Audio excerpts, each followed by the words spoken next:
I'm so happy today to have Rachel Wong here on the show. Thank I you for have like, having me. yeah, I have like a long list. I put like R&B, hip hop, writer, producer. You also played guitar for a long Yeah, time. I Yeah. actually play guitar, piano, and drums. Okay, But multi-talented. yeah, you'll hear it in some of my earlier stuff. I did usually demo my songs on piano or guitar, but I also just know that like I'm not the best at that. So like I've Yeah. found that it's better to kind of like have a little bit of a structure of the song and then work with the producer to figure out like what's the better instrumentation. You're Because kind of a generalist though. You know how to yeah, play a yeah, lot yeah, of yeah, things and yes, yeah, I was gonna say you just have a really interesting career arc. We were just talking a little before recording about Um, you just recently got named the 2025 Willamette Week Best New Band, thank you. and they actually mentioned this, I think, about like you had this kind of career morphing into what it is now. Would you classify it as like R&B, hip hop, that Yeah, kind I of would say category? probably I like categorizing it as like pop R&B, but like Okay. specifically like that genre, and hopefully it'll click for you and your listeners, but like that 2000s era Yeah. where like people like Usher and Alicia Keys that might have been just like R&B or hip hop or Chris Brown or whatever like started to blend kind of pop melodies Mhm. over hip hop instrumentation or production, and that's kind of what I'm most inspired by and the type of music that I'm trying to do. But it's definitely pop. It's like not fully pop and it's not fully R&B, but it Yeah, kind of yeah, like is right at that like stands at the doorway kind of yeah. thing. No, it is really cool, and like from all the stuff I've heard, it is like fantastically sonically mixed, I would Thank say. you. Like it definitely nails that Yeah. era of Yeah. sound. And Shout even out to all the producers, Nick Burnick, yeah, Hunter Love for helping me craft it, making it sound like make it that. sound dope. Yeah. Yeah. Um, no, it's just like you really nail that sound, and you also, I think, in an additive way, add cool new stuff to that kind of sound from Yeah. that Thank era. you. I appreciate that. Um, yeah, and it's interesting too. I was gonna say, like I think you also capture kind of covering a lot of modern issues like mental health and these types of Yeah. things. On top of all that, so there's a lot going Over on. a very earwormy hook. Yeah, exactly. Yeah. Yeah, totally. Um, So yeah, tell me about I just want to first of all know what that was like when you got the best new band because I was gonna say this has been a long time, but back I think it was like 2011, 2012. I was working with this guy Tope who used to live here. He's in the Bay Area now, but Okay. he went through a similar thing and it was cool. I made a bunch of music videos and it's cool to see like starting off just playing like bars and stuff, and Right. eventually Yep. you get like some awards and accolades. But I'm just Mhm. curious, what was that like when you got that award? And It was kind of crazy. I'm not gonna lie. I like it's been a whirlwind of a year. There's been a lot of really cool things that have happened and I'm super grateful. But I got that. I remember I think specifically screenshotting it and sending it to my wife and I was like, I don't understand how I got nominated for this. Like like you and I were talking about, I struggle with depression and anxiety and I'm very vocal about it because I think people should talk about it. And I do think like my own mental illness sometimes humbles me because there's always like I'm never going to walk around being like, yeah, I'm that person, you know what yeah, I yeah, mean? But it was honestly very surprising. It was really cool, like it's like you said, like I did start out my music career in like 2010 and then I took like a break from like 2015 to 2023, like more consciously, not putting stuff out actively. mm-hmm. But I've had articles being written about me and stuff like that, but it was pretty cool for the first time to be a little bit more recognized, where I was living and stuff, and Yeah. getting my going and driving and finding the paper and seeing my like full page thing, Yeah, no, that's so true. Because I was thinking you'd probably done a lot of stuff in I did like some stuff up LA and in all that yeah in stuff, but Seattle. like being Portland recognized, I guess was Yeah. that kind of different maybe. Yeah, it Yeah. was like it was definitely a little bit different. And I also think like I'm older now, so I do feel like what I kind of want to stand for as an artist is a little Mhm. bit more authentic than it was when I was like 20 trying to For figure out my sure. sound and Yeah. what I wanted to say and stuff. And honestly, I say this a lot on different interviews, but I just think like the more life experience you have, the better your art ends up being because you have just more to pull from in terms of like who you are as a For sure. person and then how you tell that story, musically, which I Yeah. think is what is the fun part of Yeah, being no, creative. I totally get what you're saying because it's funny. I've been making films and media and video and stuff for a long time, and when I was like 20, all in my 20s, Yeah. it's exactly what you're talking about. It's Yeah. like you want to make stuff, but you just don't really have that much of an identity cemented in Yeah, or life. it's like And still forming and yeah, morphing and obviously I can see I'm grateful for the bad songs that I release yeah, and the like melodies and the like corniness of it all, but it I mean it shapes kind of like who you are. So I think there should be more transparency with artists to be like, yeah, not everything you do is going to be good and that's okay. That's like right. you learn from Got to sometimes the fail stuff you sometime don't like, to figure out what will work for for you, sure. Yeah. So Yeah, is it I was thinking too, do you feel like I don't know. I just think it's cool that you're with this award and thing and stuff because sometimes I feel like Portland like there are awesome staples here, like Cool yeah, Nuts and a lot of people have been around for a long time, but 100%. but Yeah, Portland isn't I've always like thought it doesn't really have that much of an identity in these kind of genres we're talking about, and I think you're 100%. helping give definition to that like Honestly, in Portland even. it's crazy to think that. There's been a couple of other really amazing people. Like I went to the PDX Hip Hop Awards at the Research Center with like Mhm. OG1 and I showed up just to be like let's support and like I was genuinely shocked similarly to when I got this award. People knew who I was and I was like, how do you know who I am? Cuz I just kind of feel like I make music and then I go and I, to be honest, crippled by my own like mental health or whatever, that Mhm. like yeah, nobody actually messes with me, right? Like nobody actually likes my stuff and nobody knows who I am, but it's honestly an honor to like feel like after all this time, like my music is actually inspiring and impacting people. It's not like it didn't, it's just that I don't think I definitely didn't feel like I had that in Seattle. Like Yeah. because of similar situations, right? Like there was indie music was very big there. Even their hip hop scene, like other than Macklemore and Baby Got Back, like Sir Yeah. Mix-a-Lot, like Yeah. there was these people that represented hip hop for Seattle. But similar to Portland here, like there were staple bands that do well in Seattle and there's staple bands that do really well here in Portland, which Mhm. means they've got their fan base that comes out and packs out, the venues that are here, but they're not necessarily like blowing up elsewhere, Right, right. And it's very I mean, I think it's the same in any sort of community, but like there's cliques that are established and it's awkward as like a Right, right. older person coming in and being like, how do I be friends with these people to book me, but then also I don't really fit into this genre, you know Right, what I right. mean? So Yeah.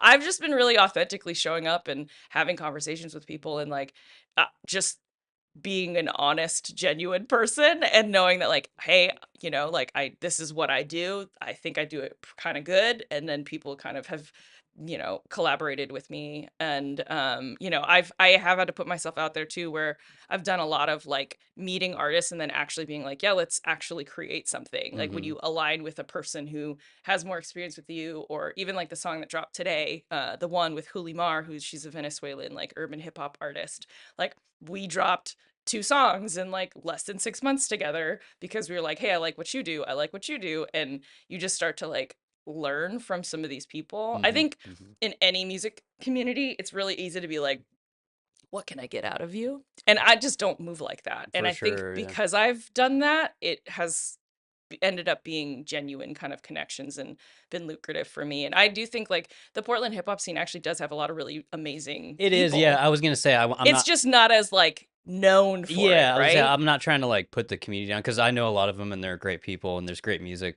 But I was just more saying like we've always had this kind of sound that's kind of like the Bay Area. It's not Right, but really it's not unique in that really. sense, and Yeah. but there's great music. But it's just like I feel like you're helping give a little more definition to That's awesome. Portland and having a unique sound. Well, thank you. Yeah. Yeah. Finding its identity a little bit more and differentiating itself. Yeah, for sure. Um, yeah, I wanted you to just talk about a little bit about getting started with music at all. Like, Yeah. were you like 6 years old or something? Like, how did that? I mean, my parents were not really tiger parents, but like all three. I'm the youngest of three, and me and my brother and my sister all started piano lessons at 3.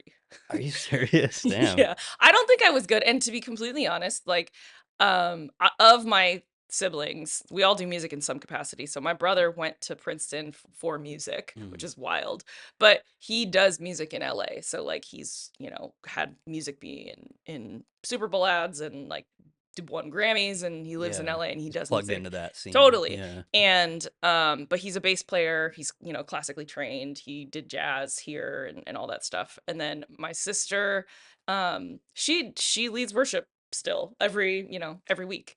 And we all kind of sang together. We all led worship together. But yeah, so I started playing piano when I was 3, technically, lessons, and then I did band where I did drums, and then I taught myself how to play guitar in like middle school. Okay. So There's a constant kind of musical thing. but I don't think of the 3 of us, I'm definitely not the one that is the most like music theory trained. So I had like a Hmm. diversity minor in music theory just to throw it Yeah. on so I Okay. could take Okay. American pop song at UW. But like Your siblings are more classically yeah, trained. I Yeah. kind of play by ear. I definitely am somebody who plays with a capo.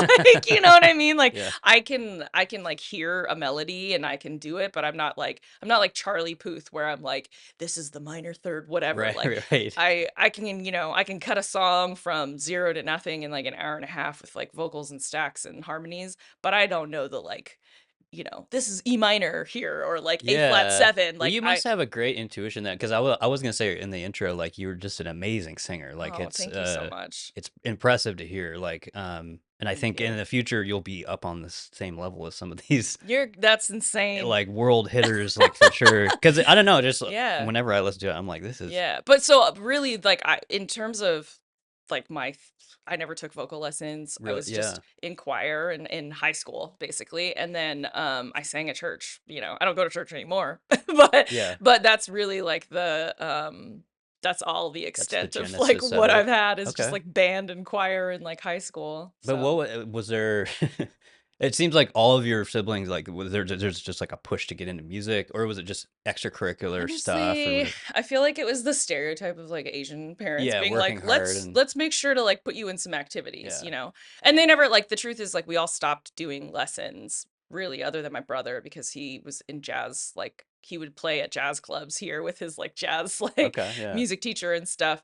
And so I think we all just really liked music. And my parents like my dad kind of plays guitar and my mom's like they just sing at church, so it wasn't like Okay. something that was like, "You must do these It was like, things," you yeah, I know? was thinking like of any activity, you guys kind of gravitated towards those, Yeah, if anything. definitely. Yeah. I think it was just like it was a little bit expected when we were younger just to be like, "Oh, yeah, that's the thing. It's either gonna be piano or cello or something," and we all did piano. Yeah. But I am grateful for it because I do think it's, like, such a foundation. Like, even when I'm just messing around with, like, an instrument that's around, like, piano is probably the thing that I choose the most. I also think it's what made it easy for me to, like, pick up drums and to pick up guitar because there's, like it's a good foundation to learn, melodies, and then Hmm. you can add rhythms and all that other stuff. And the left hand coordination made it easy to do the like, rub the tummy kind of thing to learn how to Right. like Right.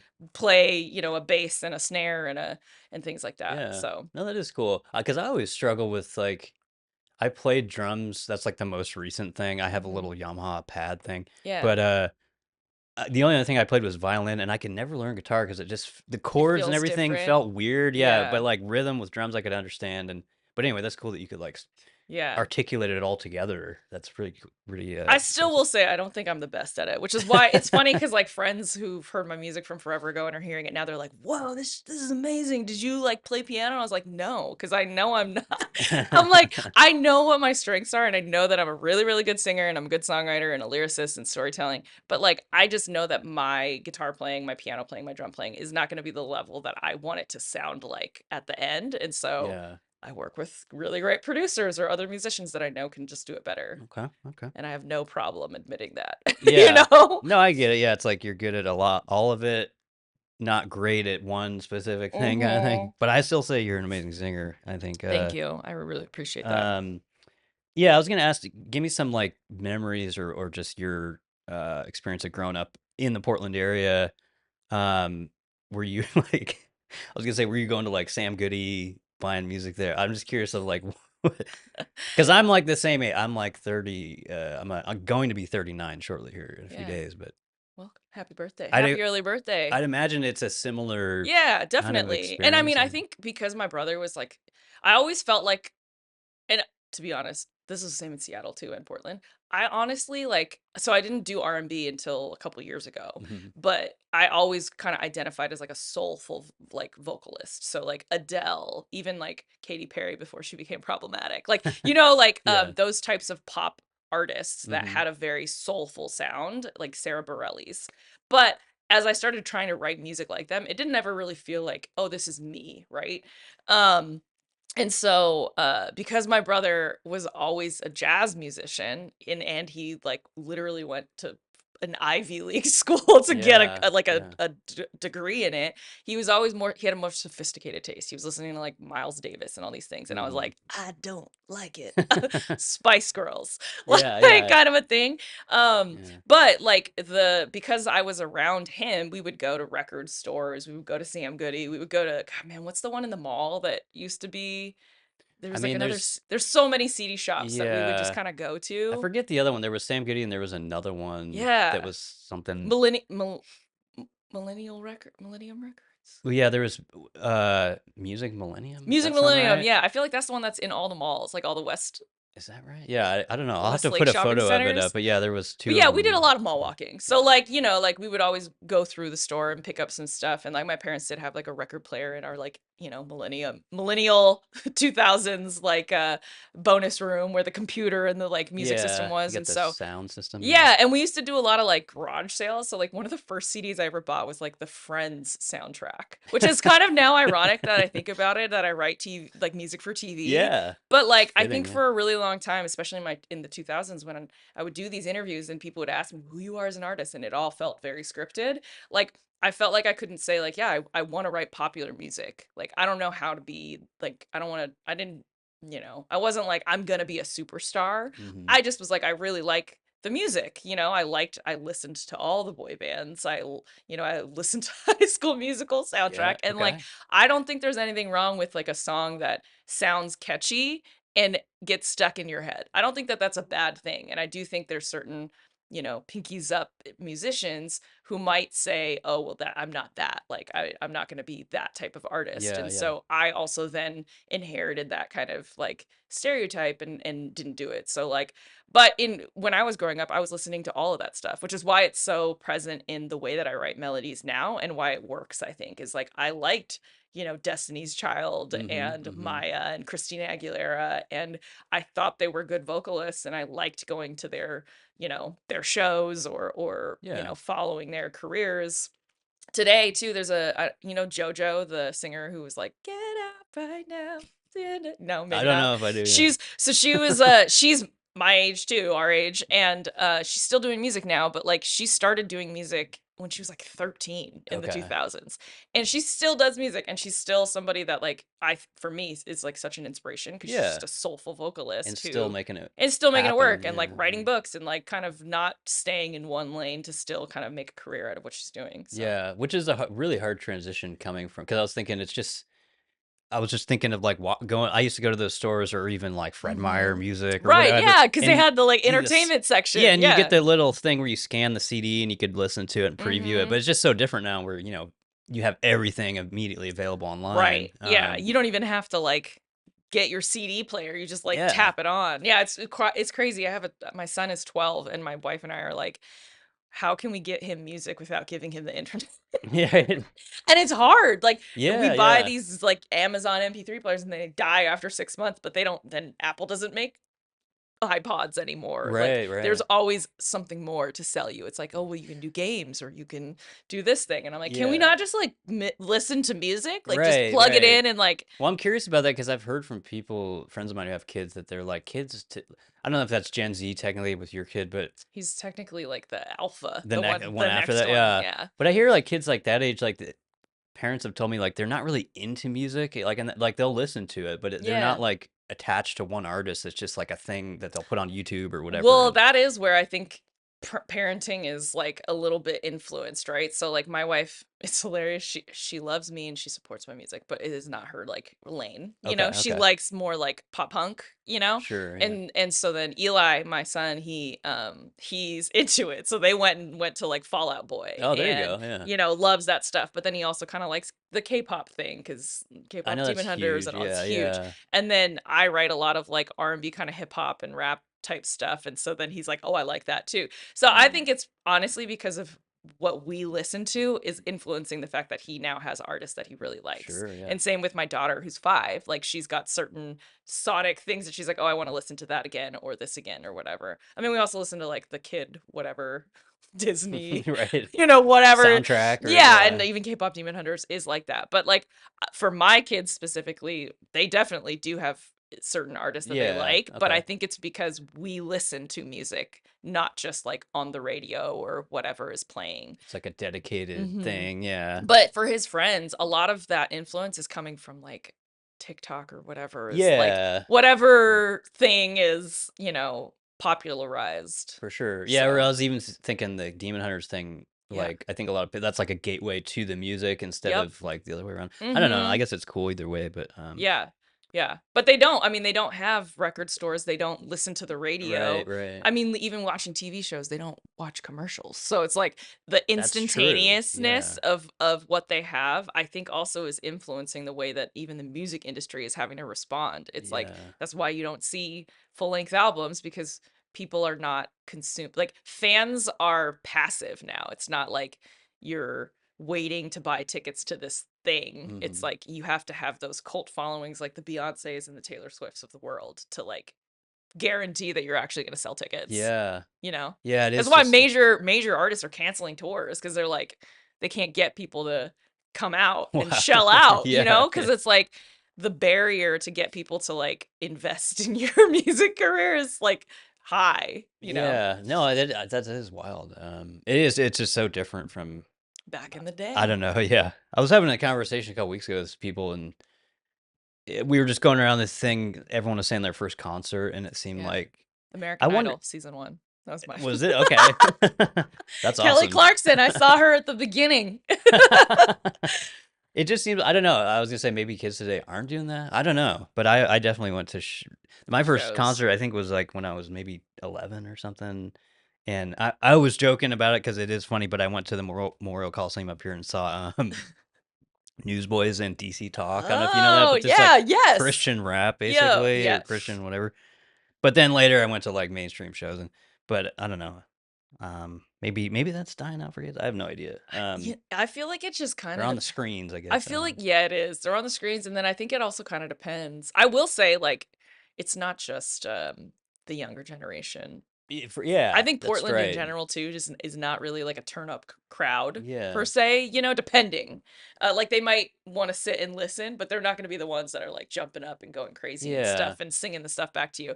But like um younger kids don't like they are on their phones. Like if you go there's like all these like memes and TikToks about it about like kids who don't like they'll go out but they don't dance. They don't like Right, we were right. millennials, right? So like you had like your makeup was like gone because of the sweat and you're Yeah, dancing and you're yeah. doing stuff. They're not dancing. They're like taking pictures like with their outfits and Right. doing It's all about the content for later or something. mhm. Yeah, it's interesting. I went to like a And then I sound like a boomer, like saying, I know we like sound like old kids these people. days just don't know. But yeah, I was just I went to a party like a year ago or something, and it was funny because everyone was like around the living room, like on just looking at their screen, and we were playing some game that was like a digital thing with the phone. But I was just But like, this is still, so this is weird. Yeah, like crazy, I'm used to yeah. going to parties where everyone's like Yeah.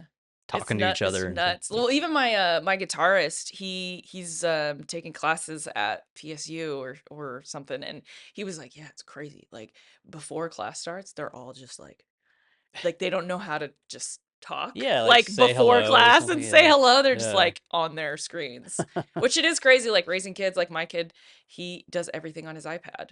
Is Yeah, like a just very everything. vast like shock to the system as a parent being like, "Oh, okay, you don't write anymore." Yeah. Like, why are we Do buying they the even do that? paper? Yeah, yeah, I don't know. Yeah, it's nuts. Um, Yeah, I was gonna ask you about tell me about the how you got, like, I guess, involved with these singing contest things. You did a couple of them or several of them? Yeah, I did a bunch like in my 20s and stuff too. And I mean I did do during that period in 2015 and 2023 where I like wasn't actively doing stuff. I did get that contest with Guitar Center, so I beat out like I don't know, like 20,000, 30,000 people like Wow. around the US, but like I just entered. I mean, I think that's what's wild is a lot of people have been hitting me up, especially after I got Willamette Week in this Mhm. year where I've been performing at these things, and everyone's like, "How did you get that? How do you know a person? Like my friend got me this thing." And I was like, "I just applied on the Just did website." it, yeah. Like I think and I get it cuz I'm an artist too, and you watch other people, right? And you're like, "How did that happen for them?" And I mean, I think a lot of artists think they need a manager, or they need a booking manager, or they need all of these teams of people to like do something for Mhm, you, but I mhm. think you can be really empowered to know that like the internet is free.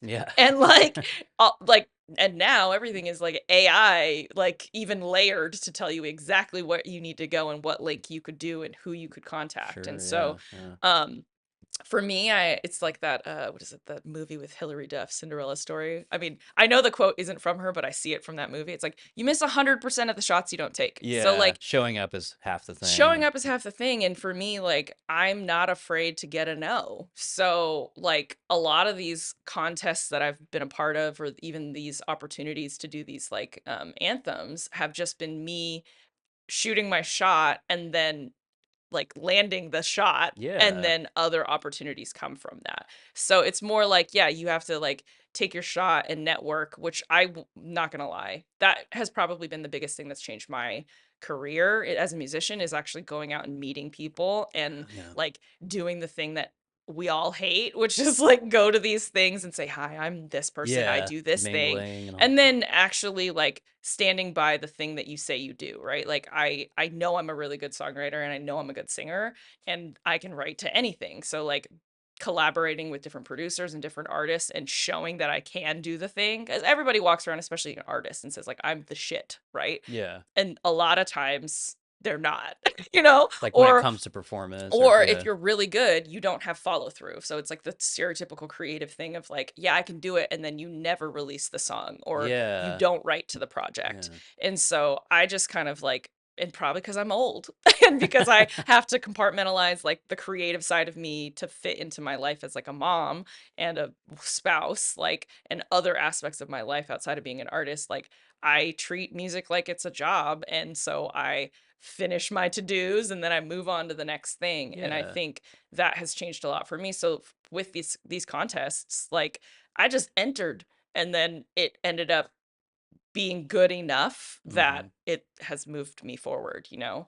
But I Yeah, do yeah. think it's like the same with anything that requires sort of effort. It's like you have to do more than just the one thing to be the like superstar or whatever. You know what I Yeah, mean? yeah. Well, I was And thinking it's yeah, go ahead, sorry. yeah, and I just don't think, one, I don't think that's, like, maybe what people think, and I didn't think that in my 20s, you know what I mean? I just tap into, like, networks of people. Like, a lot of the stuff that I had booked when I was in Seattle where I was on TV up there too, and I was, like, got different, press written about me too, is, like, I worked at Brown Paper Tickets, which is, like, Oh, yeah. um Yeah, I know them, yeah. anti-Ticketmaster basically up Yeah. there. Like, they're, Yeah. like, independent, They do tickets, yeah, mhm, yeah. and so I worked in marketing there, and, like, the PR person was like, "Yeah, I'll do your stuff for you." You know? It's just like, I think people are afraid to cross that line of, Mhm. like, "Hey, I do this thing, could we work?" and make it work, and then actually following through with that ends up can change your career, you know what I mean? Yeah. So Yeah, no, I was thinking it's a really cool kind of message, I think, for anyone in creative. It's just, like, really empowering, and it's also just, like, getting to, like, the core of a lot of, like, creative endeavors, because like, right, if you just get up and perform, that's kind of the ultimate test, and it's also like you're saying, if you're 100%, not afraid to fail, then it's like, that's right. the real hard part. Yeah, I think a lot of people just want the success, and obviously, they don't want any haters saying, "You suck," and it's awful, but if 100%, you you just get up don't. there and do it, like, that's the best kinda Yeah, way, I think. and I also think, like, I wouldn't be where I am if I didn't have other people telling me, "Hey, you should try this or you should do that too." Mhm, And I do mhm. think that that's something that is hard for anyone. Like, and it's hard for anyone to get feedback that like could be deemed negative or Yeah, whatever. I think a lot of people create this kind of Vacuum, yeah, yeah. like protective barrier around that to not hear that, but it's like Yeah. at some point you're gonna hear it, so you might Well, as and well also just it's like, does anybody ever, I mean, especially as I think parenting probably changes a lot for me too and marriage, but it's like, does anyone ever just want to be there? Like, you don't want to grow in any aspect of your yeah, life where it's yeah. like, perhaps we should grow with like the world that we evolve in and the things that we might, I mean, hopefully not drastically where it's like you go from, you know, It's like whiplash, red to yeah. blue really Yeah, fast, yeah. but obviously like you don't know everything in any part of your life. Right, So right. it's like it's part of, especially with parenting, like especially as a millennial, like I apologize to my kids when I freak out because Mm, I'm mhm. not the boss of everything, right? Like it's the same with anything with music. Like um I had the opportunity to work with Mighty. He's a rapper here in Portland. And he's the super successful, could have the biggest ego. He does not.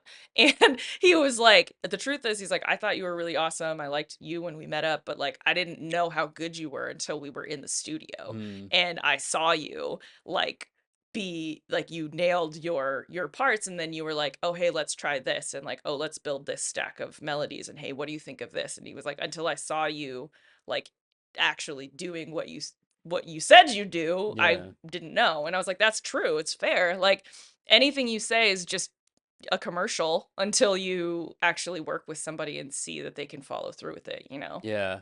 Well, you made me think too, like with that and the networking stuff, I think that's something that I don't know if that's harder for younger people today, but it seems like so important that like because I've had to do that a lot too with a lot of my Right. adult life, and it's like sometimes I hate it, sometimes I don't like networking Yeah. because I'm kind of an introvert, but sometimes I do Right. like it. But it's just one of those things like you have to get out there and do it, and you end up meeting great people and Right. having great collaborations and stuff. And I think Yeah. that's another like good message for people of like you got with the showing up stuff. It's like Right. And it for me, just go it's out there and like do it and think because I don't have a team, like I don't have a manager and I don't have a booking agent, I don't have right, any of right, those things by choice. You know what I mean?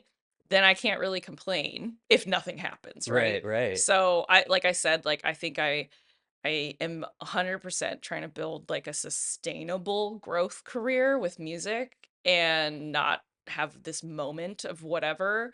And so I make it work for me. Like I know what I can and can't do to have those opportunities present themselves. And like yeah, I am 100% that person who just like shoots a DM to a random celebrity and then hope that they yeah, like yeah, respond back, yeah. which Damian Lillard did this weekend. Oh, So okay. Well, hell yeah, yeah. I maybe. think it's great that yeah he's back on the Blazers. I know he's kind of older, but also like his music career's interesting too. Like I don't He's a know. good rapper. Yeah, yeah, I agree. He's not. I think he probably gets a lot more shit than he deserves. But Yeah. yeah, I was gonna say like, can you tell me about because I I saw this thing like you're putting a single out every month this year. Yeah.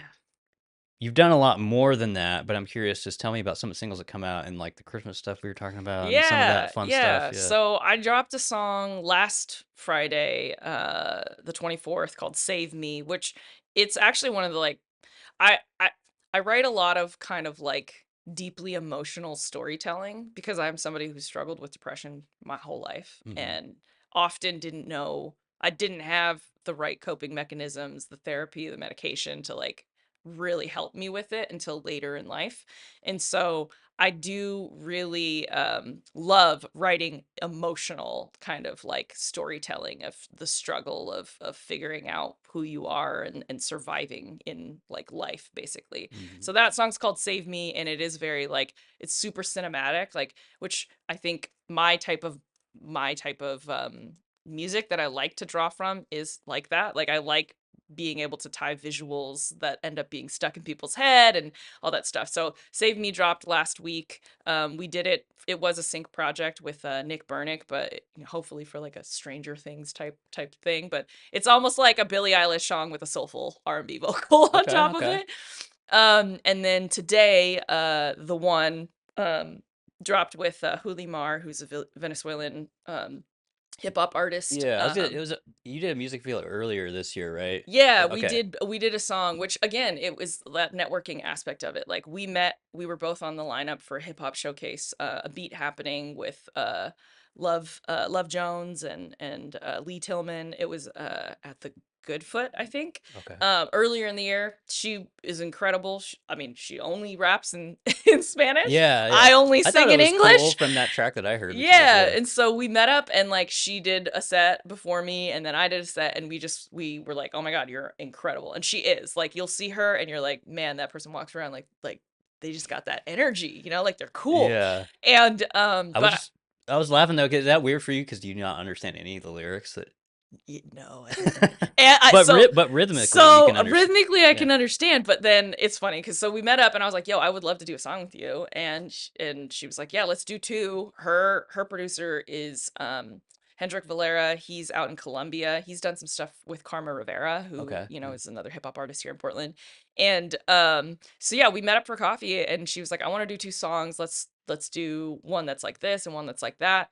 And it was like instant click, you know. And as a person too, like she's just really hardworking, super cool. And so we dropped Body on Mine, which is like very kind of like sensual, which we decided as queer artists like to drop in June.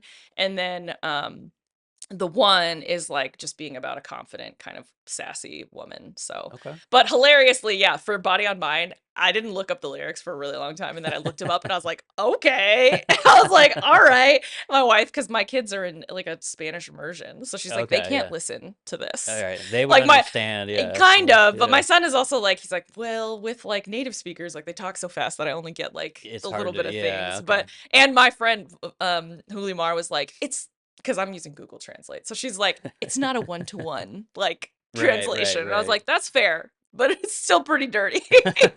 And then yeah, so that's really exciting. And then in November 21st, dropping a Christmas, my first original Christmas song actually ever, That's awesome. Yeah. called Lit for the Holidays. Again, we wrote the song sort of for like this Netflix movie of like, you know, you pull up to a house and it's decked out, you know, and it's like a climax moment of the film. And it was my son's birthday. We wrote this in July too, in like 3 days, I think. And then we tracked the vocals and then sent it off.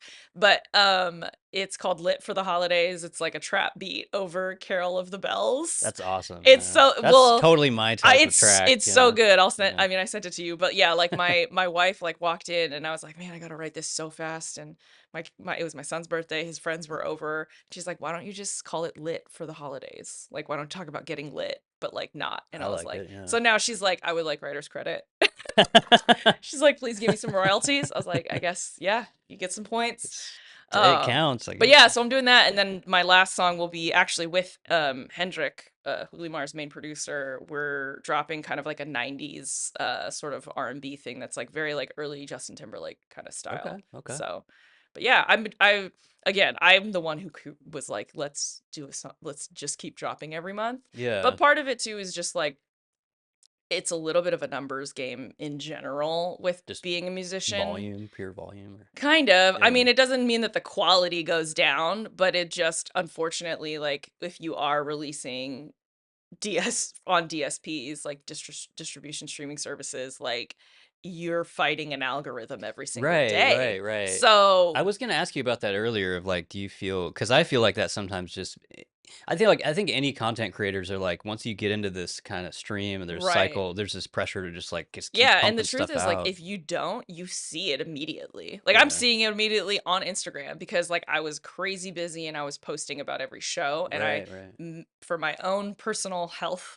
and my family's like I'm not really doing as much shows for the rest of the year. Like Yeah. I'm still doing my music videos and whatnot and doing stuff like this and you know, going on TV and doing Yeah. appearances and stuff, but like I'm not gonna do a bunch of shows like so that I can just be home with my kids and Mhm. stuff. Mhm. And because of that, I'm not posting as much and I can already see that like the engagement is like lower, Right, you know, right. because it's just you're not feeding Yeah. the Yeah. algorithm, you Yeah, it's know. just an interesting thing of like, I don't know, 2025. I guess it probably started I don't know, 10 years ago or whatever, Yeah. but like once you get into this like content creation, there's just like not only the algorithm appetite, but then people who actually People follow become you want fall to see yeah. stuff and Well, and it's even crazier now because it's like so, you know, if labels or whatnot are looking at you to book you or whatever, they're looking at your follower account, but it's nuts because like 80% of your content doesn't even get served to the people that follow you. Yeah, yeah. That's Especially true, yeah. especially depending on your I was just platform. reading that, yeah, how they changed, So, at least with IG this year, they changed that, so it's mostly yeah, it's mostly non-followers, non-followers, and so it's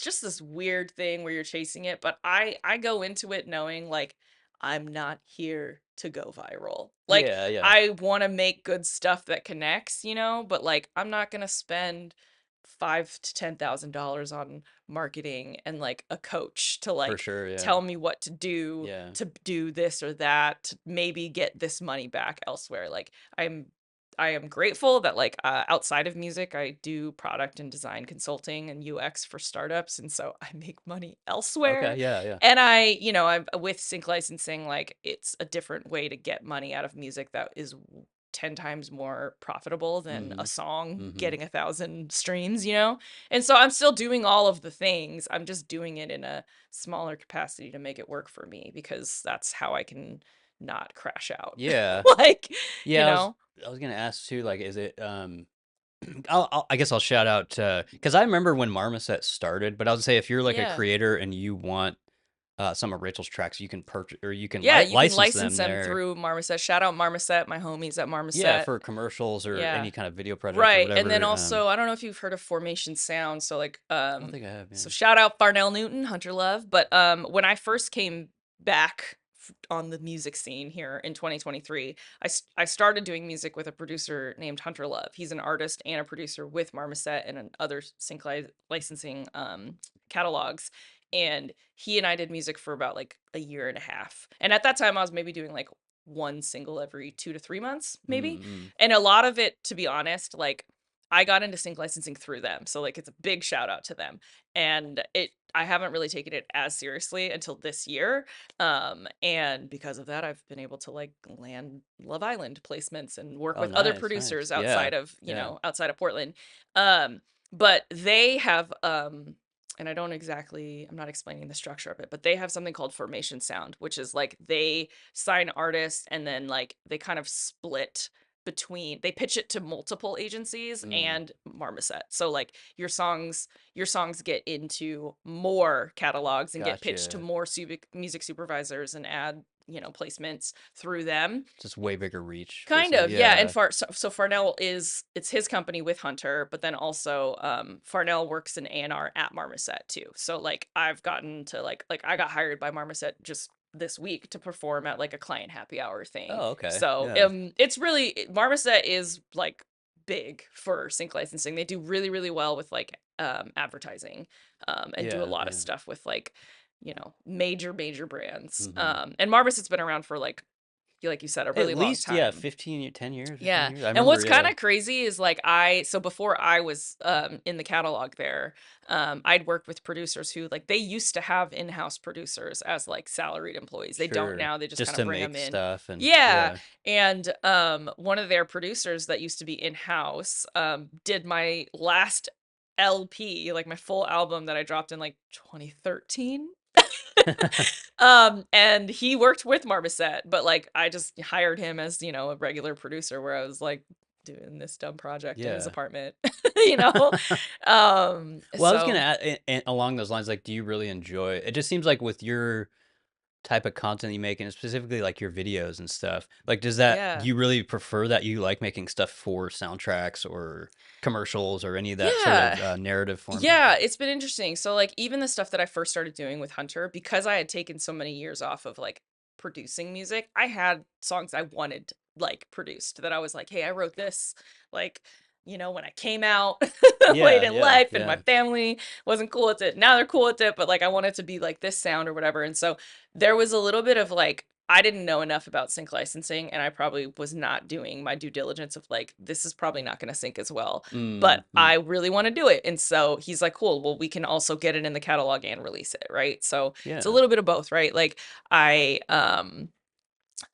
had songs that I had written over the course of those years. Like I met my wife and like lost my family, got my family back, got pregnant. Like there's just a lot of things that had happened where I wanted to tell these stories that I was already writing about at home, but I wasn't actively sharing it with the world, kind of a thing. And then I do actually love doing sync licensing because, like I said, like I think I write very intentionally like emotional, you know? Like Mm. even if it's like a like one of my songs is like Do It, right? And it's like a two Timbaland's kind of beat and Yeah.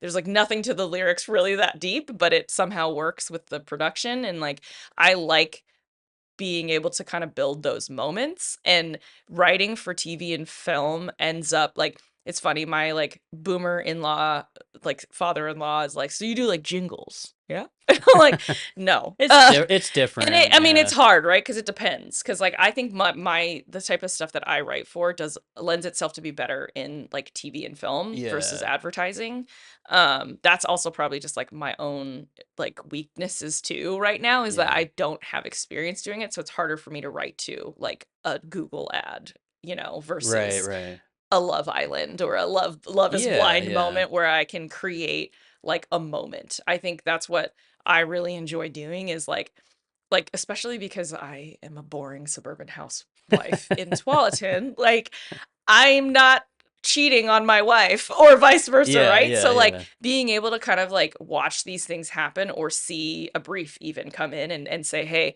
this moment is happening between these people and then writing about it has been such a fun exercise creatively of like I don't think I've ever in my 37 years of life been this pushed to be like can you write like this fast like I've written and finished over 30 songs and there's still 3 months left or 2 months left of the year that I'm Wow, still yeah. writing right Yeah. and so I've never done that and it's been so fun to see and I think also has opened up for me like the opportunity of like a longer career or different type of music career that I never really thought I would have without being involved in sync licensing, you Yeah. know? No, it is cool. I was gonna say shout out to one of my old hip hop friends, Lost Spoken here Yeah. in town, and I always loved his because he's like very soundtrack or like '80s movie oriented, and I just love Mhm. that kind of production. Um, Yeah.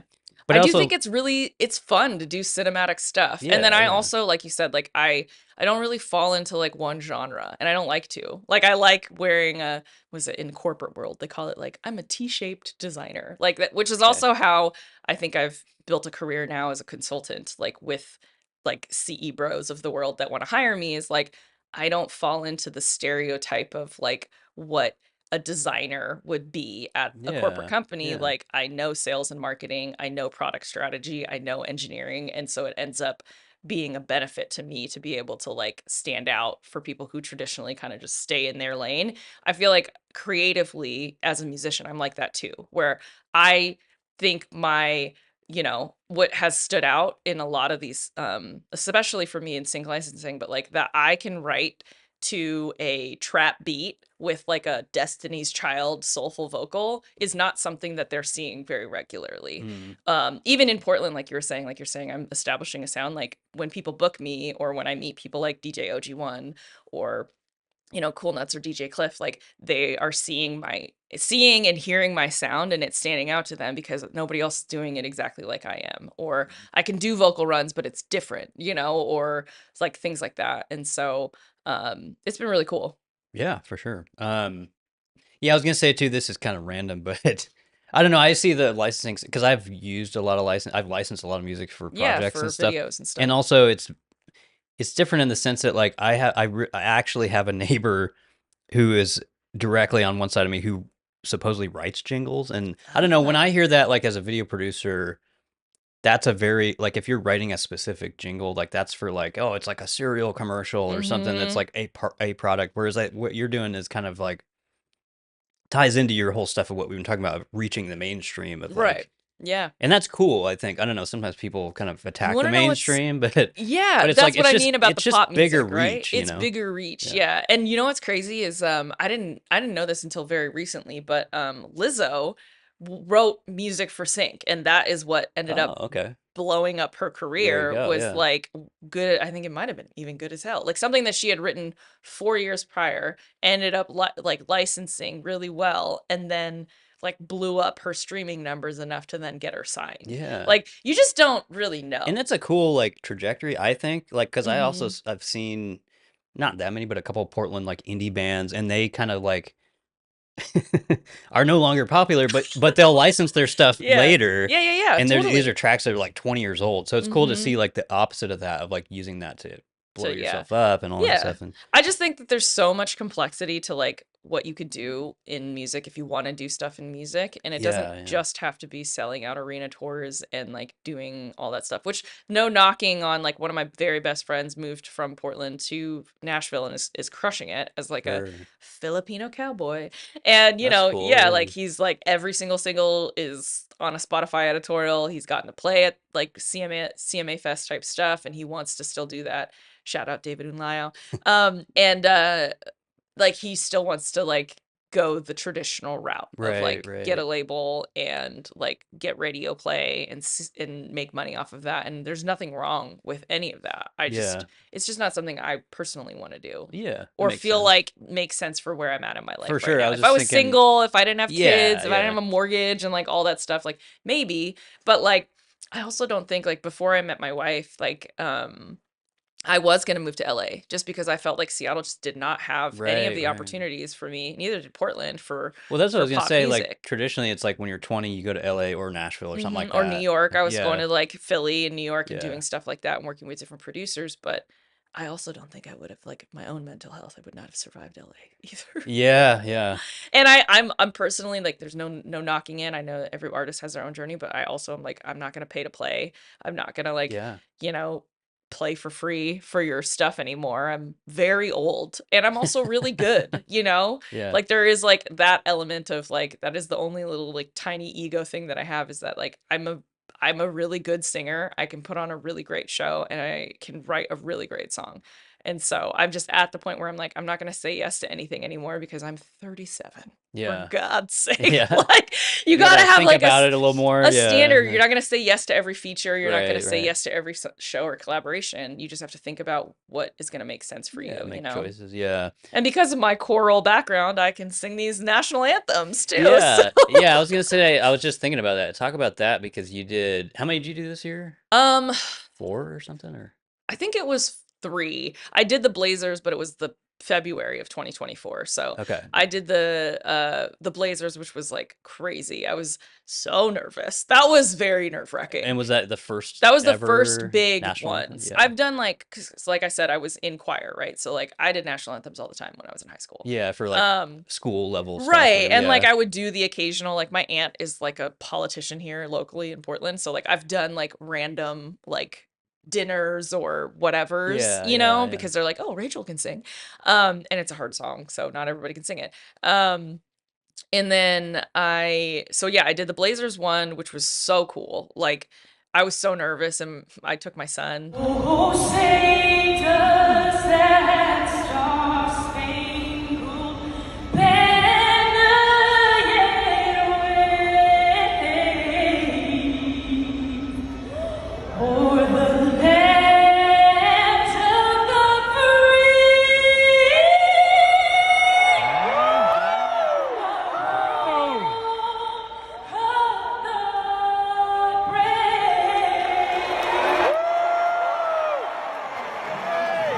And my wife was at home with our daughter and she was like, well, like either you'll go viral because you suck or you know you do really great and it ends up being opportunities, but she's like nobody paid to see you, and I was like you're right, nobody did pay to see me.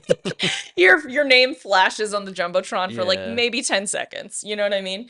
And it was cool because it was like the best sound I've ever had. It's a Moda Mm-hmm. Center, right? Mm-hmm. There was like I've never performed in front of 20,000 people. And what's ironic is like you don't see anybody because everyone's in the dark. Oh, that's So right. They turned lights down. like Yeah. honestly, like I've done a lot of I don't know if you're familiar with like So Far here in Portland, I don't know. or so it's a international company that was based out of I think London, but they are known for basically monetizing house shows. Like Okay, okay. kind of. So like their whole premise was like, "Oh, we want to create a vibe where people are actually paying attention to your songs." So they're like listening and they're staying for the whole set. They're not just Mm, leaving after an mm. artist. And so you buy tickets to a show in a sort of area of the city. So they have them in like LA, New York, etc., Portland. And a lot of times they're in cool venues, like different spots, right? So like one of the first ones I did was like fully acoustic show at like an Italian shoe store downtown. Okay. White and Kennedy sometimes hosts them. Oh, sure. Yeah. Okay. Different Okay. places host them. So you can have the opportunity to have it be really cool, and you get a guaranteed like, $100 or whatever, which is Interesting. a Okay. lot actually for Portland. Yeah, for an artist. Yeah. For an artist Yeah. who you only play like 3-4 songs, you don't Yeah. promote it It's at like an all. hour or something. Yeah, Yeah. because the people don't know even where the venue is until 24 hours before, and they don't know who sings until they Okay. show Okay. up. It's a great first date. It's like a Yeah. great Yeah. Tinder Hinge date where you're Yeah. like, let's go to a So-Far show. For me personally, what I found, and that was when I first came back, and I, wasn't as plugged into the hip hop stuff, and I wasn't really even saying I was R&B. I fucking hated those shows just because like people are this close to you Oh, sure. and they're giving you nothing back It's just from like, super intimate with like, yes, yeah. they've got their, millennial Lunchables, their charcuterie boards. They're with their wines and they're sitting on their chairs and they're just chilling. And it's great for indie folk artists, right? Like the Yes. stereotypical Portland Yeah. artist who Yeah. sings about being stuck in traffic or their latte Yeah. order, With something or that's sad white boys with their arguably guitars. low energy. Yes, Kind of. Yeah. super low energy. Yeah. Sometimes I would be on the bill with like a poet, and then like one of the last shows I did with them, I was performing to backing tracks and they were like, "Oh, this is an acoustic show." And I was like, what?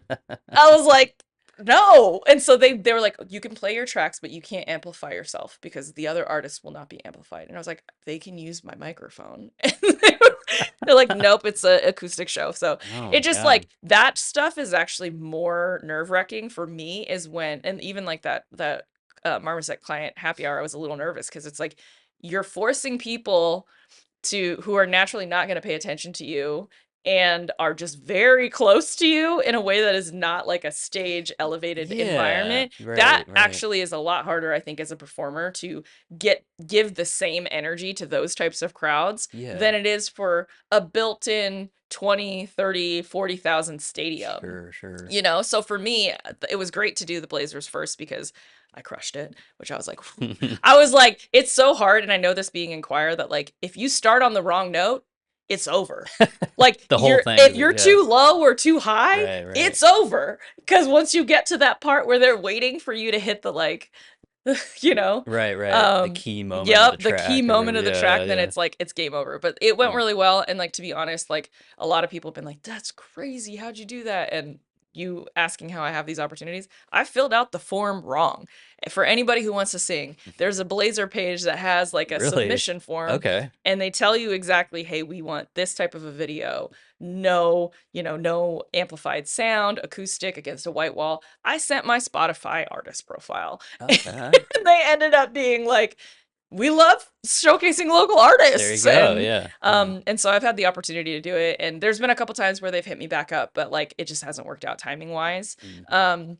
And then similarly with, I wanted to do the Timbers and the Thorns because a friend of mine had done it. And I saw that when she sang the like, and the rockets regular, there were rockets that went off. Oh, yeah. And I was like, Pyrotechnics or- I was like, yeah. that's crazy. I want to do that. And so I reached out to the artist. I was like, hey, are you comfortable sharing, the email of the booking person? Because I've tried to find it on their website and like, they just don't have it. And they were like, yeah, let me ask them. And so they reached out, and that was really cool too, because for the Timbers, one, I'm not a big like sport girl, but like, Okay.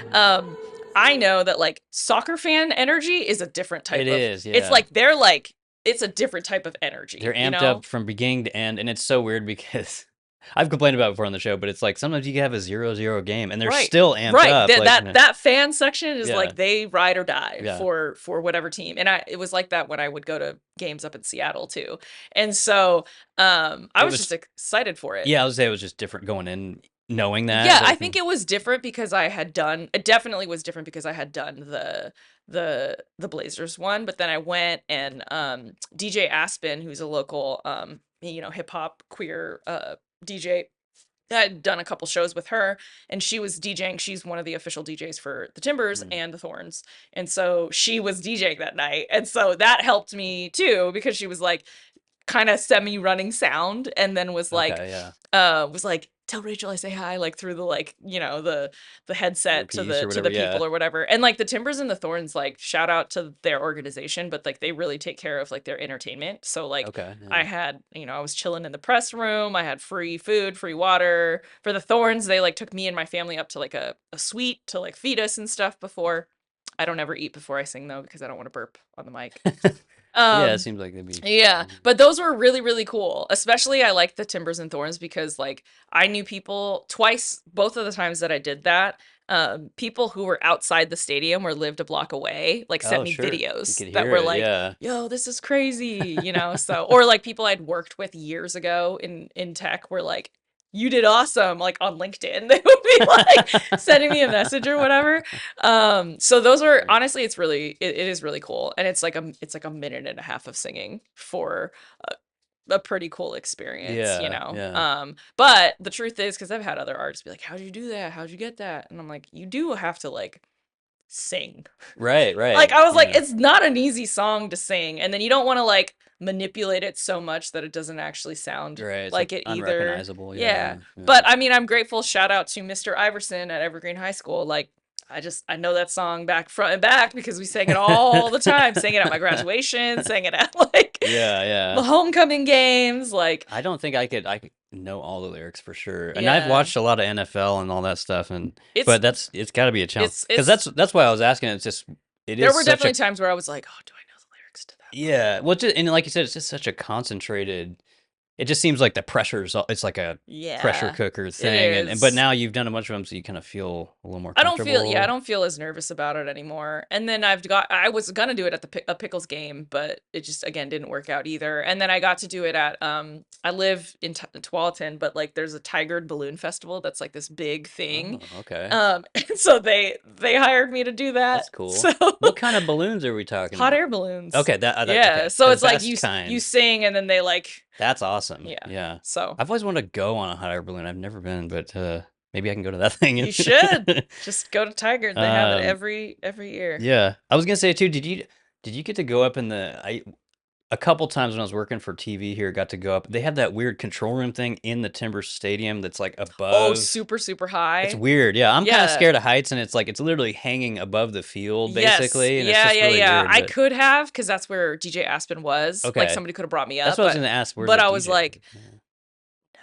like, and for that game, my cousin, she and her coworkers were at like the high up one, and so my wife and I went up to go visit her, and I was like, I think I'm very scared of heights Yeah, now, which is yeah. crazy because I would go on like these just trips with my best friends to like do like roller coasters and stuff, and I was like, nah, I think I'm done with that type of energy. And like similarly, even with like concerts, like at the Moda Center, or like I Yeah. think one time we took our son when he was a lot younger to like one of the like PTO $10 ticket nights, and it was like straight up nosebleeds. And I was like, I'm getting vertigo. Like I Yeah, was like, this yeah. is scary. I Like wish it's yeah. so high, and It I is can't do like it. It's so it's high. kind of like last time I was at a show was earlier this year at Matthew Knight Arena in Eugene, Hmm. and I was with a friend of mine's dad who's like 60, Oh my and gosh. it's like pitch black in there, and that's what he was saying. He's like, somebody's gonna fall in here. I'm like, it does seem like Right? for older Yeah. folks, it's a little It's a little because the sketchy. seats are like so narrow, Yeah. but that's really cool. I think that's great, and I hope you keep doing those. I'll try to clip some in here too, if I can. I don't know if Yeah, they're totally. on YouTube or whatever, but Yeah, yeah, yeah. um, yeah. Is there anything else like you want to plug before I was gonna shift actually into sports now that Sports. Yeah. uh just in a weird segue, but is there anything else you want to like promote about this year before I move on to like some of these goofy Yeah. questions? I mean, we talked about it just a little bit off camera, but I am nominated for like 6 Oh yeah, yeah. awards for the Pacific Northwest Music Awards. So shout out Pacific Northwest Music Awards. That was another one too where I was like, that one you can enter yourself. Like you like Okay. and then they And then narrow the people vote on it or nominees. something? Or yeah, Yeah, okay. which is anything. Like Grammys is like that too. Right, You right. submit to be considered, and then, Hmm. it gets narrowed down and whatnot. So it's the second year. It's at the old church downtown next Sunday. And one of my songs that I did this year, it's called Lifetime. It's a duet with one of my best friends, Salvatore Manalo. Shout out. He's like a Filipino R&B artist, crazy guitarist, probably one of the best guitarists I've ever met. But our song is up for Song of the Year, which is That's great. crazy. Yeah, yeah. So I'll be performing that with my band next Sunday. Tickets, I think, are available Okay, on okay. Pacific Northwest musicawards.com, I think. And then yeah, I'm up for my song with Hulimar, Body on Mine, is up for Best Hip Hop Award. Monster, which is the song that I dropped about depression in May with Nami Oregon, is up for Best Pop Song. Lifetime is up for Best R&B song. Nice, nice. You got all the I genres know. locked down. I kind of was like, whoa, this is nuts. Like, this is crazy. And then there was like a fan favorite voting one where it's like a show that I did at the Mississippi Studios for the Willamette Week Best New Band with Okay, that Julia was like Varga. their show for that. Yeah, Yeah, that's and awesome. and that photographer kind of was covering it, and so that got chosen for like best photo Oh, best for photo. like best Damn. music photo, live I got you, music got photo. you. Yeah, so Which is a kind of a genre in and of it is on its own. itself. I was gonna say I interviewed once to do that for like Edgefield, and Mm-hmm. it was honestly like we're talking about being old and stuff. I'm just kind of like I don't You don't want I to don't really stand want up to be front. out there at 10 p.m. Yeah, necessarily. and at like Like 4 or 3 or whenever they need you to yeah, come. it would be awesome. Don't get me wrong, but Yeah. I'm just I've done a lot of graveyard and like weird hours over my life, and Yeah, so that's coming up, which is fun. that's So, awesome. Yeah, yeah. congratulations Thank on you. that as well. You're getting a lot of accolades this year. I think it's awesome.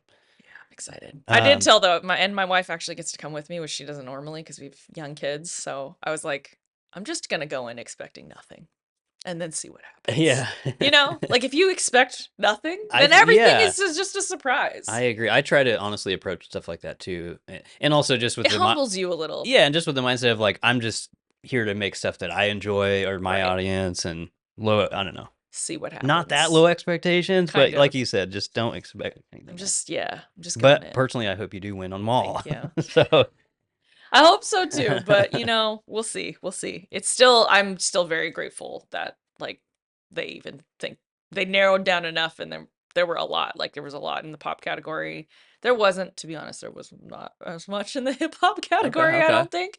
But I was like, this would be great. We're the only women in the category. We're the only there you go. queer Yeah, women of color in that category. yeah. So it would be really cool to win, but All right. Well, who yeah. I knows? hope you do. Can I vote on it, by the way? Or I don't think so. I think okay, it's like a it's like a panel or whatever. panel Yeah. or a Okay. board or I'll say whatever. if I can, I will help you out. You But should just comment on it and be like, "Hey." right, right. Influence them a little bit. Um, Yeah, well, this is maybe a bad segue because you were saying you're not into sports, it's all but I don't good. know. I was just thinking with the national anthem and stuff. Like, would you ever? Because there's the WNBA team's kind of got Yeah. some traction here, and also there's still it's a long ways off, but there could be an MLB team in the Yeah. future. But all that stuff, you'd be totally down to Yeah, do 100%. any of that. Honestly, I have a EP that's dropping, the one I was telling you about that's like 4 or 5 tracks in Mhm. February. I'm trying to drop it. I actually partnered with, oh man, I'm gonna forget the name. It's a production studio that does sports marketing, Okay. and their client like event and video sports marketing, and they did like a video campaign for the Portland Fire that I'm in, Oh, nice, and nice. they're Put a just clip trying of to it up or something yeah, if it's out there. Yeah. yeah, it is. And they're trying to like basically kind of curate more of a community for the Portland Fire so that they stay around because obviously we had them and then they Yeah, yeah. dissolved and they're back again. And so I have a song on that EP called Bounce that Okay. would be like incredible. That's a And good any basketball right? track. And then Yeah. especially it's like and it features Jay Josephine, who's like a rapper, prominent rapper in Virginia. So I was like, it's 2 women. It'd be so great. But yeah, so I would love to do stuff for Portland Fire. I've talked to a couple people that I do know at the Blazers to be like, hey, if you need a Yeah. You performer, guys need a an team anthem. anthem. Right, Yeah. you need an anthem, you Yeah. need me to write custom songs, you want Hell me to yeah. just perform at the club level, like let Yeah. me know. So I definitely want to get plugged in to the Yeah. NBA. I'm not a big sports person in that like I don't follow it now, but I did play basketball like Okay. through like, intramurally in college. Oh, okay. Well, that's But cool. like I was the team captain in high school, but our team was the worst in the league, so I Okay. don't think that matters that much. What position were you playing? I was a point guard. There you go. You're running the show, basically. Just kidding. Yeah, point guard, shooting guard, because I'm short. Okay. Yeah, that's I just tell people I can steal the ball. That's about all I can do in basketball. Yeah. Yeah, is there anything else you want to say before I get into these goofy questions here? I have a bunch of them. Oh, let's get it. Mostly food related. Let's go. These are kind of in random order. I'm sorry. Do you like Doritos? Yeah. What's your favorite Dorito Cool. or Taki flavor? Cool Ranch. Okay. Everyone likes Cool Ranch. It's undeniable. It's like the classic. It's the classic. Well, part of it too is like, so I'm probably gonna like ruffle feathers here. I'm not a big cheese person. Okay. So like, I don't like any of the like nacho cheese, whatever Sure. cheese, whatever ones. The only cheese chip I like is a OG Cheeto. I don't even like the puffs. Okay. I get into a debate with people about this because I always thought the Puffs were the original, and then people Somebody have said pointed that. out like, no, the original was like the crunchy or whatever ones. Don't quote me. It could be fake news. I don't know if it is, but that is the one that I like, the crunchy one. Traditional, I guess you'd Mhm. say, yeah. Because when I looked it up, I think that is original, but I like the puff kind. But that is You know, it that could is be interesting. You don't though. like any of the nacho cheese stuff, yeah. That's No. controversial. It is controversial. Yeah, It's probably for the best though, because it's all like fake shit. But probably. Yeah. do you like crunchy or smooth peanut butter? Or maybe you don't like peanut butter. Smooth. Okay.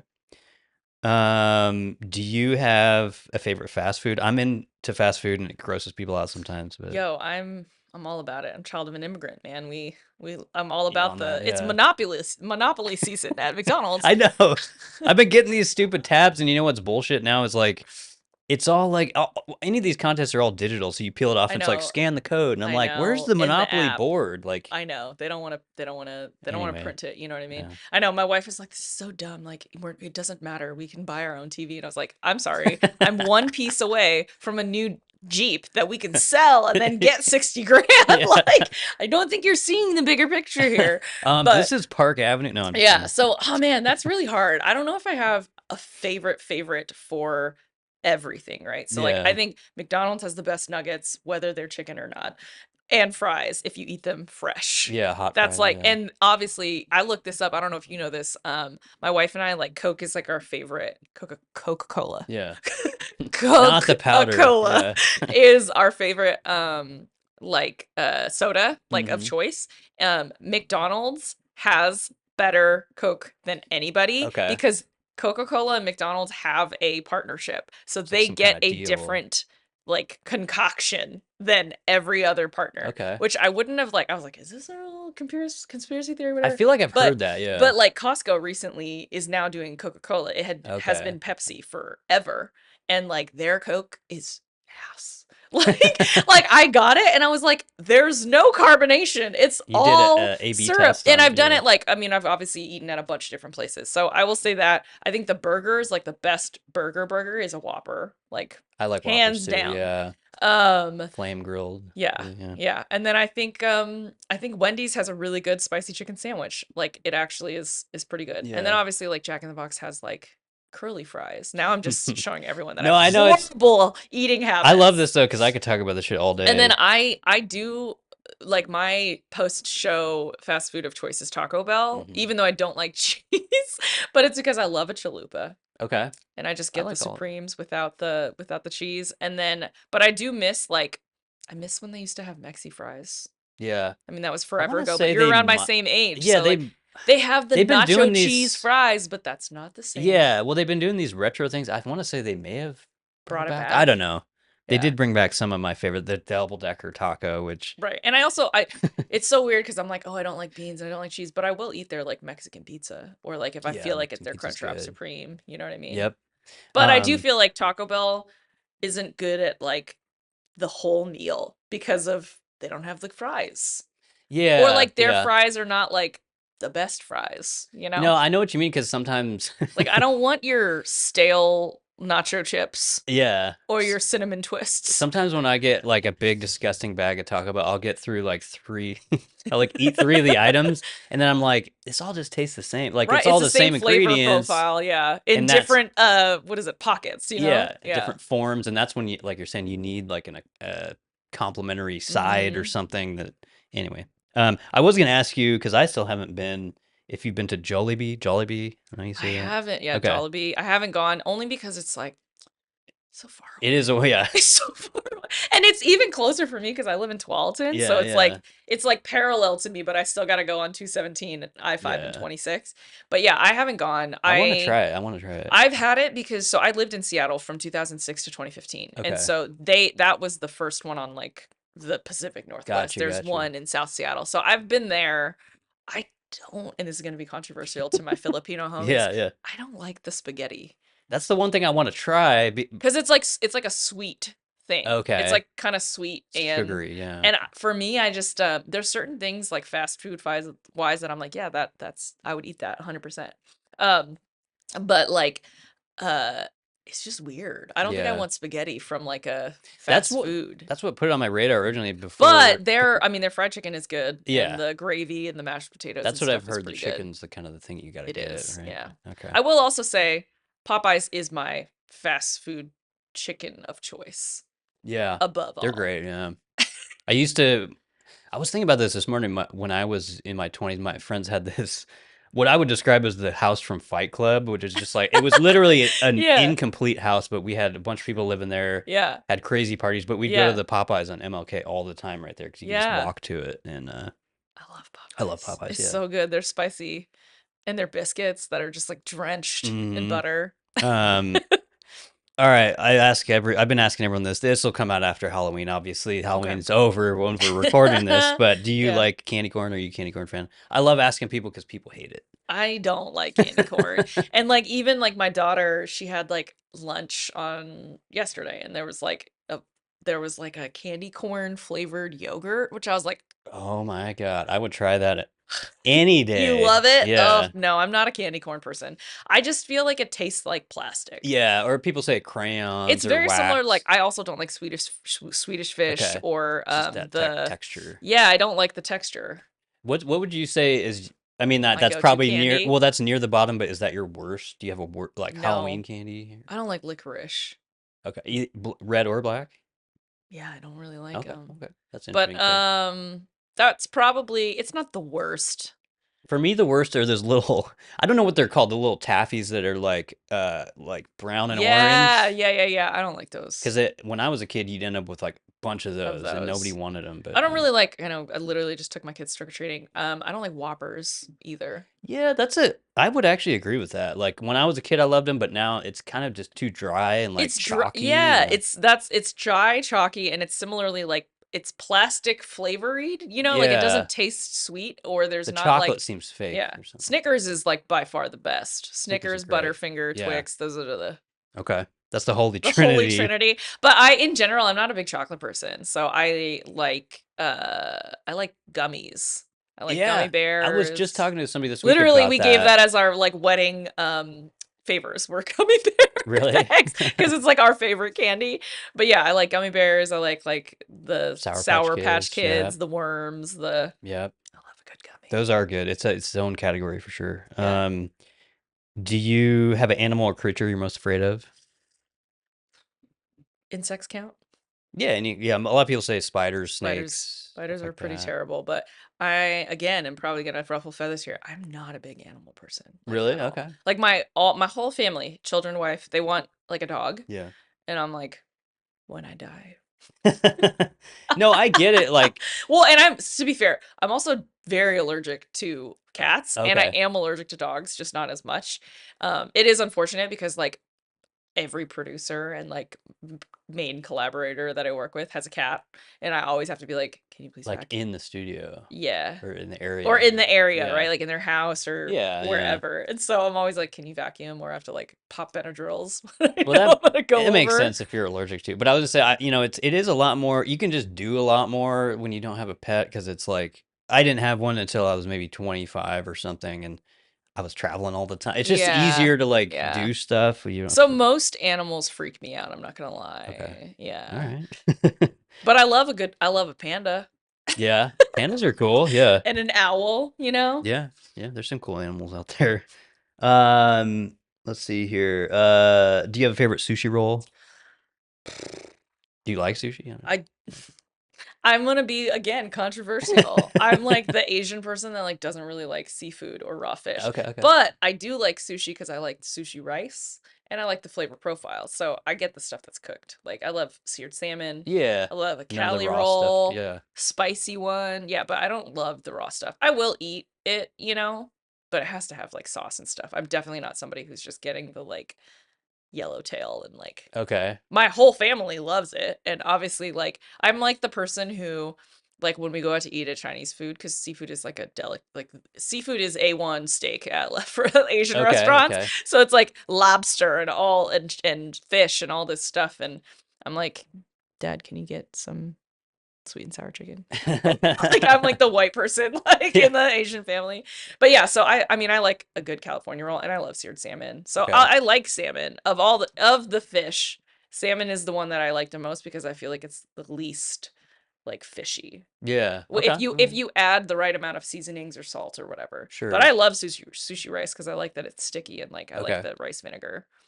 It's I was just thinking it's like I don't know, maybe this is a weird question. I hope this is not offensive or anything, but is dim sum like a big thing for your family? Yeah, I'm Chinese, so Yeah. like it is just it's not offensive. A lot of people don't know what ethnicity I am. Yeah, Like because I know the Chinese community, it's I don't know. The first time I ever went was in Chinatown in New York, and I was so confused as to like what was happening. But the process is cool, and like just it's a cool thing. Yeah, But I honestly I haven't had it in a really long time, but there's a lot of really good spots out here. yeah, And yeah, we would have dim sum almost every Sunday. Like after church, really, we would yeah. go and have Okay, it and whatnot. But you got to know what to order, and you also kind of have to be aggressive, or they won't stop at your table. okay, yeah, And like the truth is, I love my people, but they are racist. So like, if I were to go with like my wife, we would get worse service. Like, okay, or I okay. have to make sure that I order in Chinese, like It's gonna which my affect Chinese it. is like my Cantonese is not great, but I can at least order the food items without an American accent. Okay, So they that's cool. assume that I am fluent. And then the problem starts when they start saying more than Yeah, just yeah. the food. And I'm like, uh-huh. And I just like nod. But like, yeah, no, I love dim sum. And I do like that because there is seafood, but there's also other stuff. Like there's Yeah, like they got really good pastries and everything. Yeah. noodles and vegetables and stuff like that. But it is very chaotic. Okay. There's just hot carts everywhere. Yeah, it's interesting. I don't know. I feel like I'm like left behind, or Well, just and like you there's don't things moving, and you you're like, what can't is you happening? don't know the like depth. There's so much food. Yeah, And what's so like you available? can't really look at the cart. So you kind of have to know ahead of like these are the items that I want and that's the thing that I'm going to order. And I Yeah, only know yeah, that because I have Chinese parents and I've yeah, eaten it my whole life, right? yeah, So yeah. if you didn't, I could see a person going in and being incredibly overstimulated and overwhelmed and have eaten nothing they liked, Yeah, right. like Yeah. because there's unless it's like very well catered to like people who don't normally eat dim sum, then you don't really know what to order. Yeah. That's definitely how I've only been a couple times. I went once to an 82nd place out here, and Yeah. it was good, but it's just like sometimes I'm like, what the hell is going on? You gotta go with somebody who knows. Yeah, totally, totally. And they gotta order for you. Yeah. I'll just have a couple more here. Do you believe Yeah. in aliens, Bigfoot, or ghosts? Have you heard about this comet thing, by the way? Have you seen Comet? Which There- one? There's I need to like research it more, but apparently there's this comet that's like coming closer to Earth, and it's like We're all gonna go. it just has like really weird behavior, and a lot of people think it's like Yeah. some kind of ship or something, but or like sent here. Yeah, I definitely do. My wife does not. But like maybe it's because I was in church for longer, and so I believed in that woo-woo for long enough that Yeah, yeah, I yeah.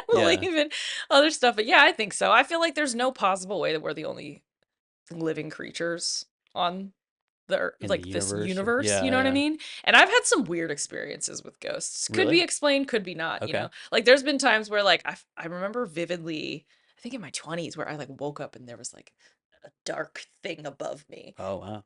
Could have been my mental illness. Like could have been my depression Yeah, like and like sleep paralysis or yeah, something. But that is terrifying. but it's Yeah. freaking terrifying. And then I also think part of it is like, in the 90s we were watching movies that we really shouldn't have. Like I watched a lot of vampire movies, a lot of like I watched Poltergeist way Yeah. too early and it way too early. Like I would never let my children watch that. Yeah. But like we're the generation of kids who like turn off the light and like jump over the bed so nobody like Totally. grabs Yeah. you. We Yeah. literally, my wife and I just watched the new I Know What You Did Last Summer. Horrible. Okay. Made no sense. But like that's the movie where he's like with his hook under the hook. bed, he like gets you. So like it could be possibly influenced by watching a lot of those like cult classic horror movies of why I believe in some of it. But I also watched a lot of like those ghost shows on cable TV in Oh yeah, college, yeah, where yeah. they They're go and great. Yeah. I just feel like I think there's too much stuff that's unexplained. Is there a lot of fake stuff too? Yeah. Hmm. But same with like the Bigfoot and Loch Ness monster of it all. I'm like, I feel like there's always partial truths to it, right? Hmm. Like, you Yeah. know. Yeah. For sure. So yes, I'm a conspiracy theorist. And I definitely go down the TikTok rabbit hole sometimes. Yeah. Well, it's funny because like TikTok's introduced a lot of these. I didn't even know about the giant thing. That was like last year, I think. Yeah. But TikTok had Yes. all these things about giants are still alive I will today, say and it then is really freaking annoying. Oh yeah, did you ever see that stuff? It was on TikTok a couple years ago where it was like in Miami or something where the aliens were in my like a like mall or something. flying around or Mm-hmm. okay, I never saw But that. here's the thing. This is why I hate AI.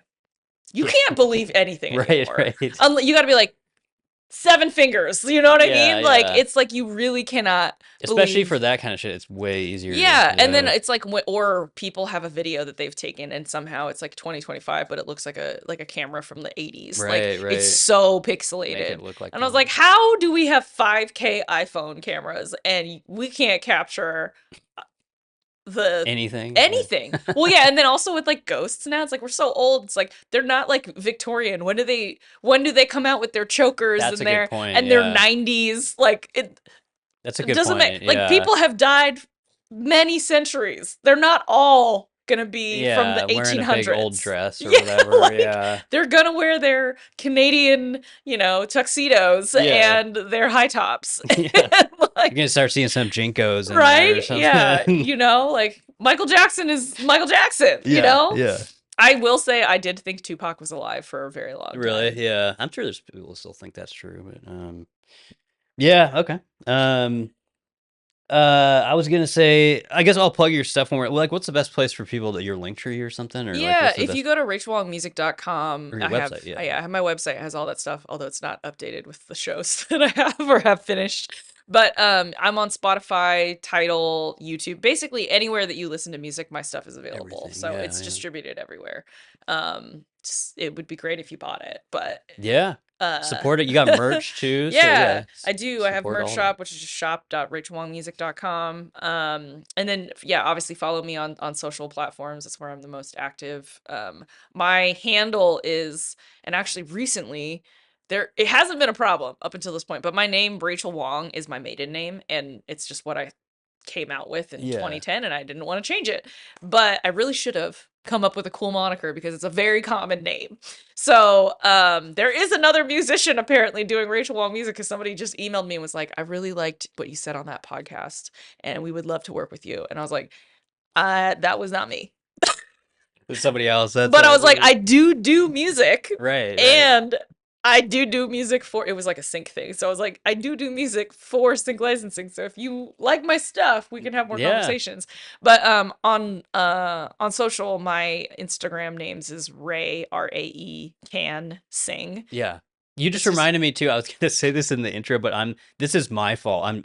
I swear I'm dyslexic or something, but for whatever reason, I just put that together this week that's what I thought it was like something with your name, and then I actually read it out and I was like, oh, can sing. I totally get it. Like I'm just but sometimes my brain, like the Yeah. characters, I don't I know. know, but I just was like, it's just easier for people to remember. it's a good name. shorter. I used to have like Rachel, and I think on YouTube and Facebook it's Rachel Wong Music, but Yeah.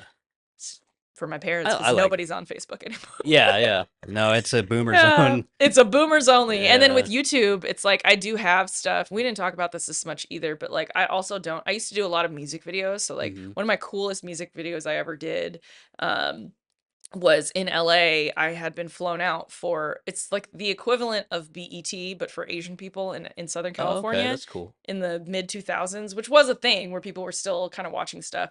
I got flown out to do like a Christmas special where I performed some music and got a video shoot and whatnot. And so I met the guy who did sound. He had his own sort of production company. I flew out to LA and I did a music video for my song for an EP that I dropped in 2015.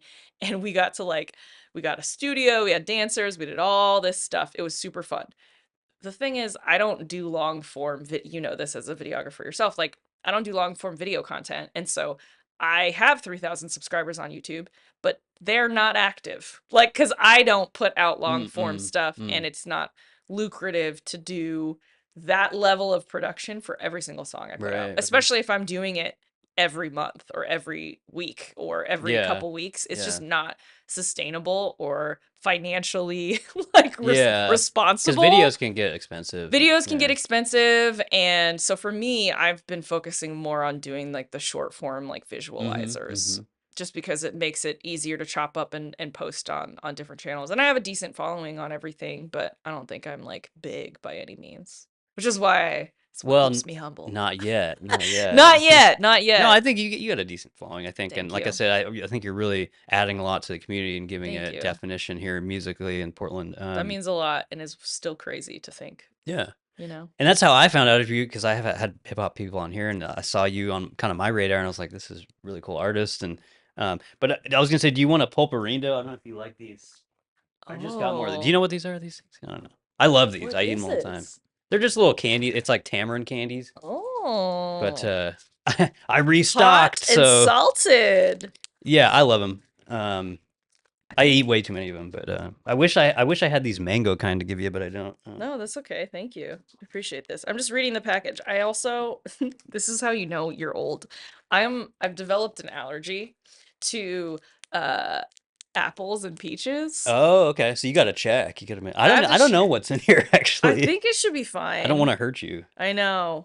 Watch me not do it on camera, so I don't just have to. You don't have to. No, I'm not expecting you to me. eat it, but What's up, dog? See the animals. They all know. Yeah, she's hungry too. But yeah, I'm allergic. I have really bad pollen allergies. And then Okay. I finally like this is how you know you're old. You go to like an allergist and you get the allergy test and all the Yeah, things. yeah. And so I'm allergic to grass and birch trees. Okay. And so I'm allergic to every fruit that pollinates here. So I can't eat peaches, I can't eat nectarines, I can't eat cherries, I can't eat Wow. any apples. And before it would just be kind of like an itchy throat thing, but now it closes up and I get hives and Jeez. stuff. Wow. So it's nuts. And then that's how I knew I was like, I always kind of knew I was allergic to dogs and cats, but it's like confirmed that I'm very allergic to cats and a little bit allergic to dogs.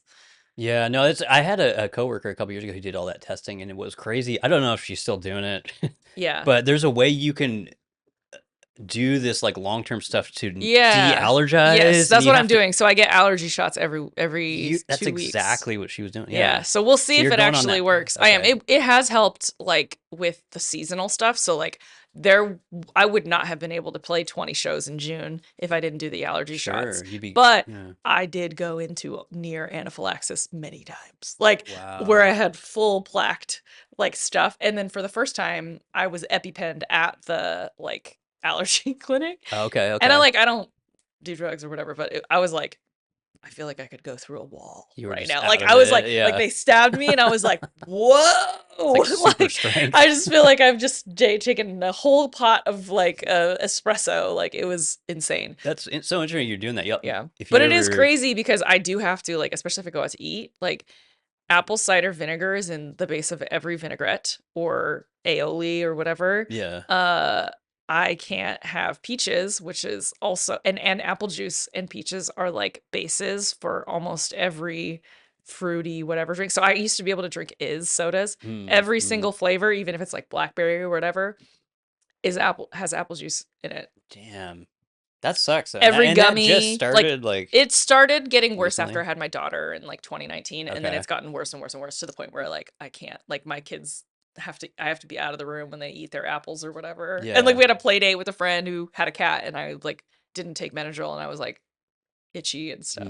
Well, I hope it gets better. I hope that thing works. I was saying, if you come back, tell me if it works. Because this friend of mine, it just sounded crazy. It's like in like 5 years, It went if you away. keep getting these shots. Well, that's what they were telling It's her. basically kind of like exposure to it. Okay, makes that's the strategy. I mean, yeah. it's the same as like vaccines, right? So it's Right, like right. you expose yourself to the inoc- thing and your body starts to like become build. inoculated Yeah. or whatever. Some yeah. other people, like the woo-woo-y people told me too that like you could, if I started to eat honey from the trees that are pollinating or whatever here, it will start to build up an immunity kind of Okay. to it as well. Well, yeah, I hope that goes I don't know. well. I hope so too, because it is crazy. It's like I joke about it, but I'm like, Can you imagine? Like Yeah. a salad takes me out. Oh yeah, yeah, Like a mocktail that was not disclosed, which is yeah. kind of Or a crazy. pulperino. I hope Right? it A doesn't. pulperino. You don't Yeah. have to take it. I But know. Yeah.